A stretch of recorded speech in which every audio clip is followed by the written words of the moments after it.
daily maintenance on your Everwind air nailer, we want to start first by removing the air to the tool. That way we can't have any misfires. And then what we're probably going to want to do is we're going to want to roughly blow everything clean. So we'll put an air gun on and we're going to open our nail feed and our magazine. This area here and in here will get built up with debris from the coating on the nails as well as the glues that are on the nails. So it's very important to keep this area clean. So daily what we would do is come in, kind of blow this area out along with the magazine. Make sure that area is all clean. Once that is done, we can go ahead and just do a visual inspection to make sure everything looks good. We don't notice any broken parts. We also want to check to make sure that our plunger is actuating smoothly. When that's all done, we can go ahead and put that back together, closing the magazine first. Back to normal assembly here. The next thing that I would recommend would be to go around and we want to check the bolts on the head and the nozzle assembly. They're two different size Allen wrenches.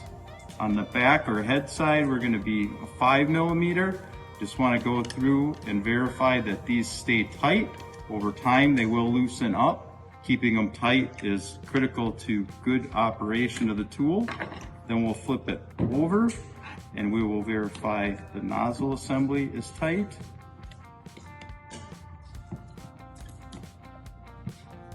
That is all tight. So that all is good. Then the next critical part that we're going to have is air tool oiling.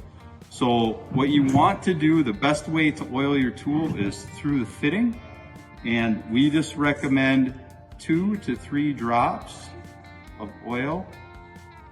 1, 2, 3. And then connect it up to air and use it.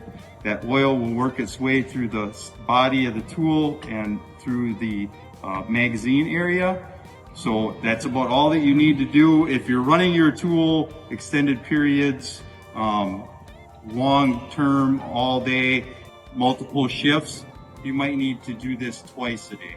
If you start to see oil residue up in the nozzle or the firing portion of the gun, you can probably back off for about a day and let the oil kind of work its way through and let it dry out slightly. But that's really all that you need to do on daily maintenance as far as keeping your tools in decent operating condition. The oil is very critical. It will help to reduce O-ring failures and other internal component failures.